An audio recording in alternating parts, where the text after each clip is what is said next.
Hi there. Got a 5 sheet today from CNN. Let's start out with the headline as they write it on their main page. What's behind California's deadly COVID surge? And then this part down here is the same headline.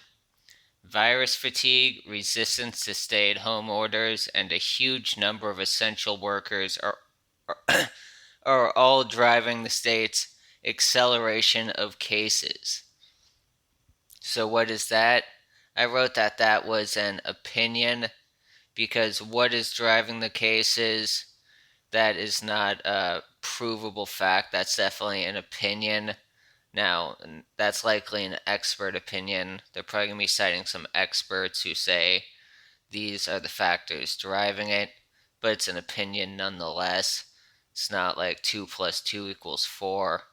That's something you could have some other experts say, no, this other thing is a bigger factor. So it is an opinion. How do I paraphrase that? Fatigue, resistance, and the number of essential workers are behind California's COVID surge. All right, let's look at their other headline. We are getting crushed. What's behind the alarming rise in California's COVID-19 cases? That one is another opinion. I paraphrased it. Here is what's behind California's COVID surge. Also, someone said, we are getting crushed. If it was just what's behind the alarming rise, that's kind of borderline because the word alarming does involve some editorialization. That is an opinion whether or not this rise is alarming, but it's kind of borderline. It's not that much editorialization. But you add in that we are getting crushed without context.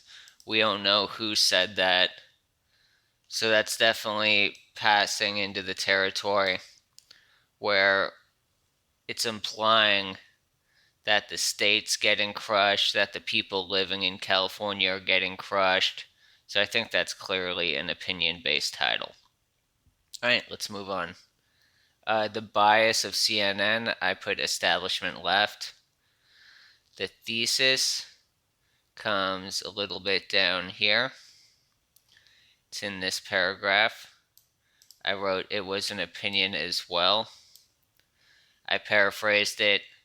California's COVID surge is being driven by COVID fatigue, resistance to lockdowns, and the large number of essential workers and socioeconomic factors.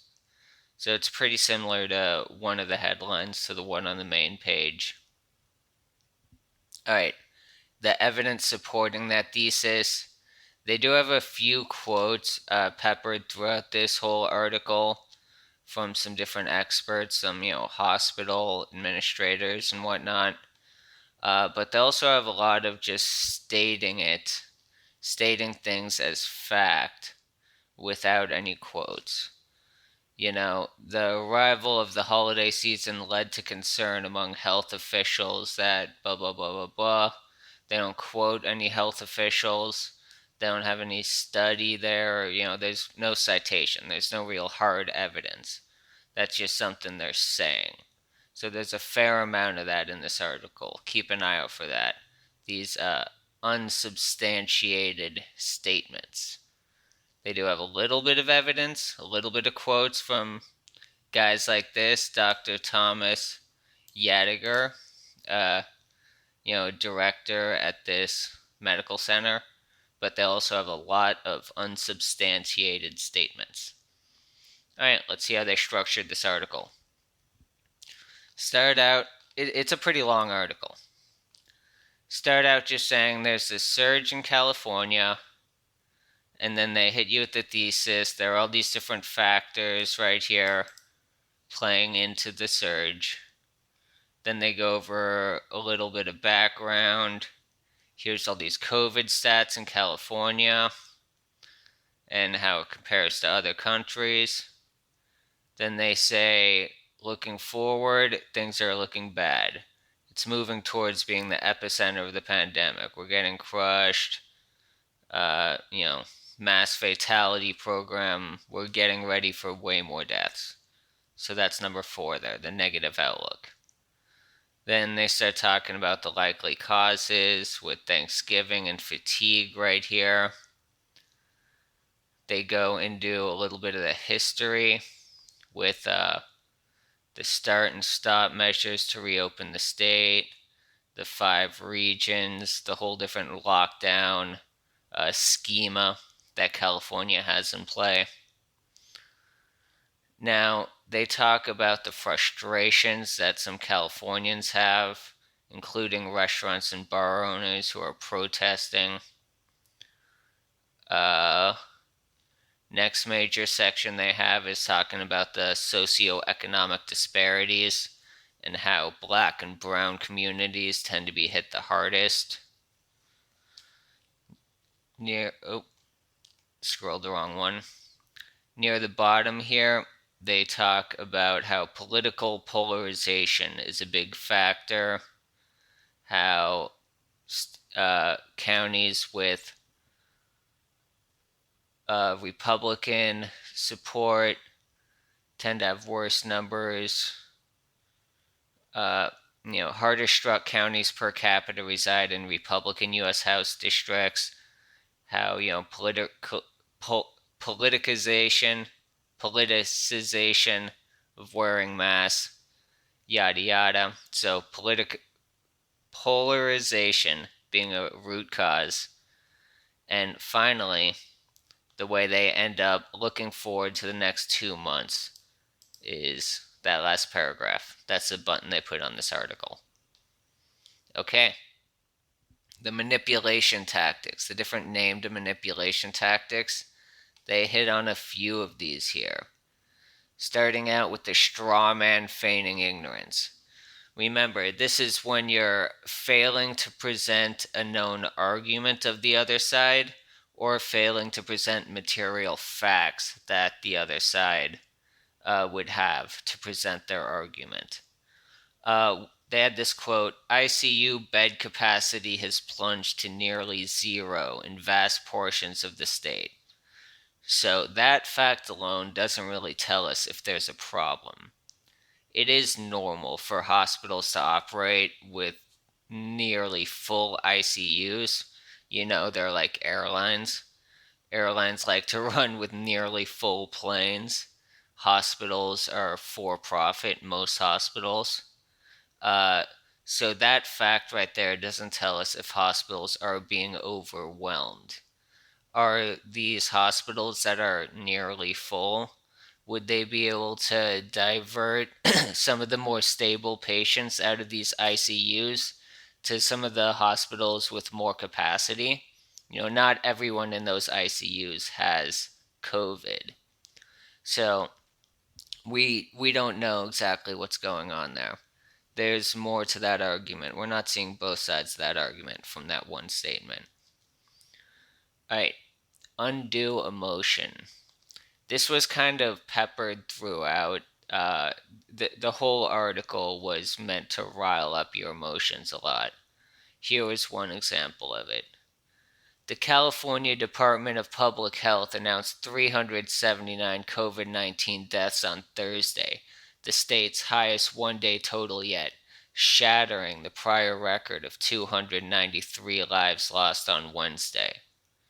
So, this is a topic that is necessarily going to be emotional. When you're talking about how many people are dying and this record-setting number of deaths in a day, you don't have to use a word like shattered. That word was chosen on purpose to drive up the emotionality of that sentence. So that was not an accident. They could have used a different word that was not hammering it home. That was boom, shattered. Look at how many people died. Oh my God, it's a tragedy. So that was there on purpose to drive up the emotional factors. All right. On that same topic, when they were talking about the frustration with lockdowns, they talked about bar owners and restaurant owners protesting, and then they didn't offer any kind of rebuttal or any kind of substantive response to that. But they had this quote from a charge nurse: "I definitely want them to work, but they just have to understand that this is real, and we just got to, protect each other as a community." So a charge nurse is someone that to criticize, nobody wants to nobody wants to pick on a very sympathetic target, a very sympathetic character. So instead of actually putting forth some reason why these restaurants and bar owners should not be protesting to keep their businesses alive, they put forth this sympathetic character to just say that those people shouldn't be protesting, because if you attacked her, or if you responded to that, it would be seen as attacking this charge nurse, and that would be emotionally difficult thing to do. So that's another little sneaky tactic they used. All right, statistics lacking context.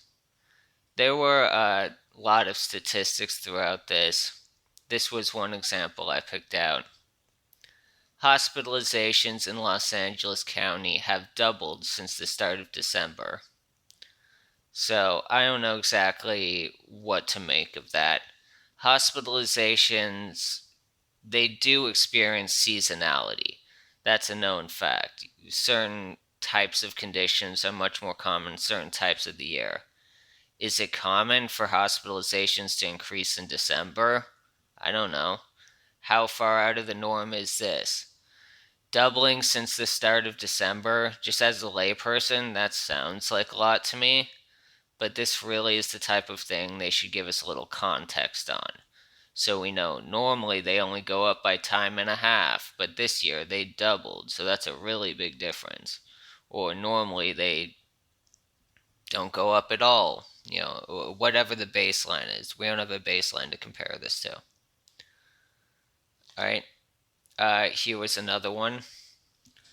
California's daily average of new cases outpaces Canada, Spain, and Argentina, all nations with similar populations.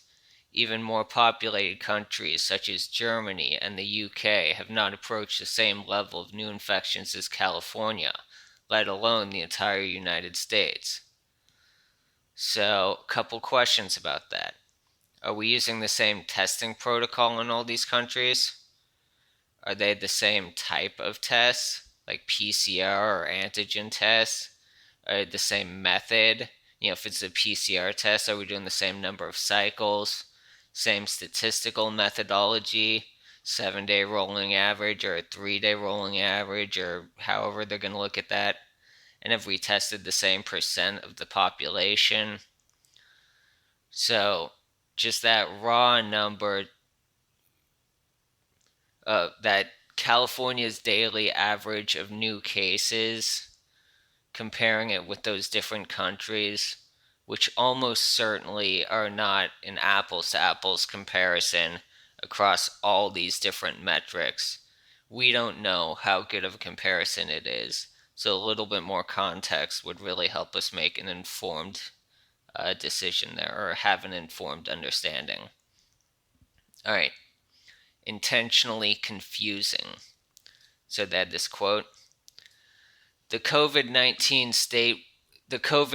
numbers statewide do not reflect a scenario where more conservative parts of California are failing while liberal parts are thriving. Albeit, according to state figures, some of the hardest struck counties per capita reside in Republican U.S. House districts. So, which one is that? That feels like they're saying both things there.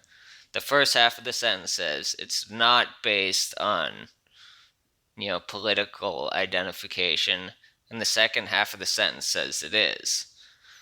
And then after this paragraph, they go on to have some more stuff that's talking about how it is does kind of seem to be linked to political identification. Uh, like right here, the statistics illustrate the politicization of wearing masks and blah blah blah. So that is definitely a lot more confusing than it needs to be. And anytime uh, one of these articles is more confusing than it needs to be, that can, that does one of two main things.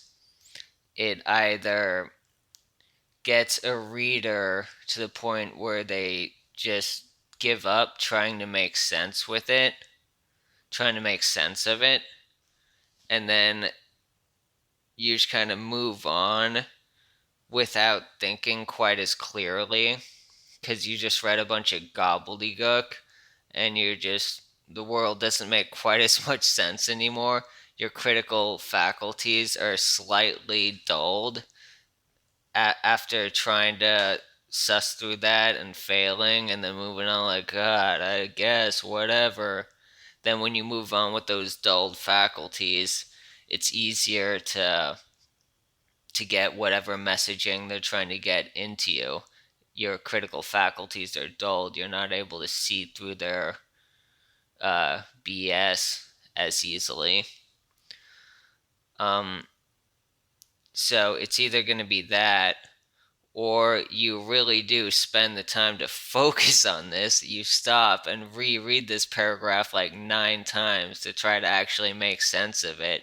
And then you just do way more mental fatigue and end up probably saying, like, yeah, it's just a bullshit, poorly written paragraph. It is just, stupidly confusing. And then you end up walking away again with beaten down mental faculties because you just spent 10 minutes reading the same paragraph over and over. And if you go on reading the article, you're not going to have the same critical faculties, or you might just walk away from the article, just giving up. All right. Final note here. What did I think this article was trying to do? What was the overall message they were trying to convey? Felt like this was just a classic, if it bleeds, it leads. News like sensational stories. They like things where a ton of people die and things are really scary.